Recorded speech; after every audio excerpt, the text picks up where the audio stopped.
Grant Robertson. Mr Speaker, the former Prime Minister of New Zealand and now our Ambassador to Washington, Mike Moore, once said that the problem with Tim Grocer is that he didn't get enough credit for splitting the atom.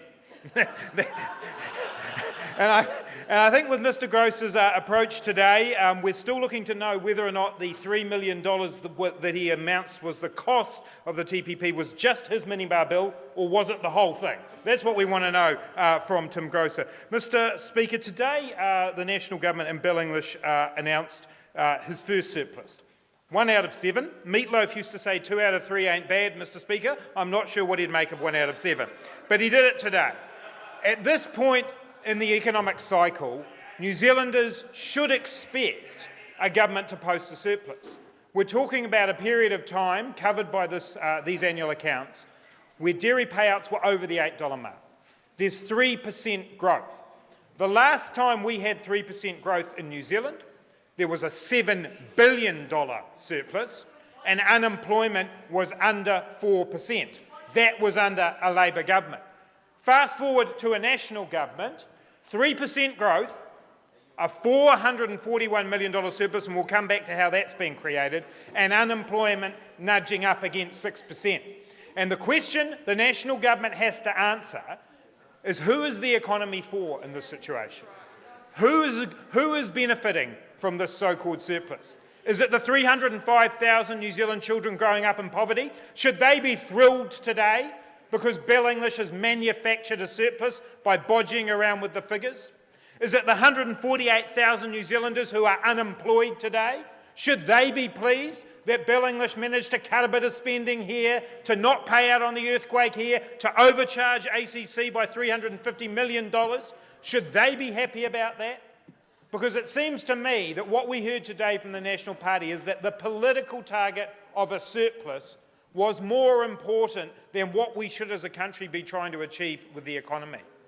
And time after time with this national government, it's been about what they think they can get away with, what they think they can hide from the New Zealand public, instead of what they can actually do to use the economy to improve people's lives, to reduce inequality, to give opportunities to children who need special education support. There is an underspend in these accounts that have been released today of $235 million in education.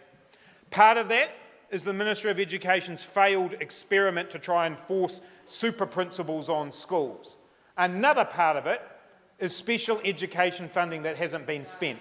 And there is not an electorate member in this House who hasn't had a parent come to them whose child has been denied that special education support that they need. And that's what the government celebrates today.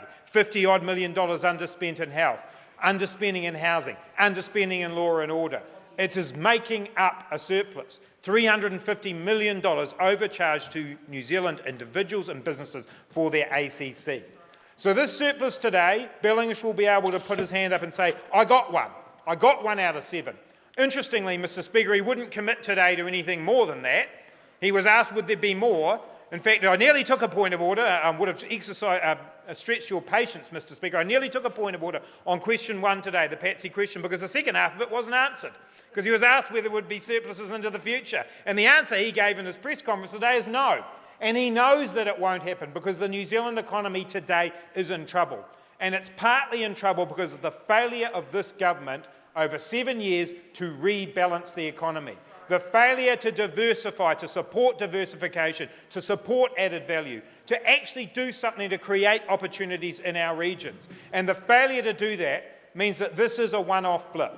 This is not going to be repeated. Yes, Bill English will be able to say he got 1 out of 7. He can look back at Michael Cullen and see surplus year after year after year, and he will never achieve that because he has not acted as the Minister of Finance to create the economy that can deliver sustainable surpluses. But in the end, Mr Speaker, surpluses mean nothing if the economy is not giving opportunity to all New Zealanders, if the economy is not addressing the inequalities that exist. And the outrage of Bill English standing up today and telling us that the tax cuts of 2010 somehow or other improved equality in New Zealand, they didn't. They widened the gap, Mr Speaker. It is a pitiful surplus that has been announced today, but the more pitiful thing, Mr Speaker, is that there is no plan in this economy to grow sustainable jobs and reduce inequality.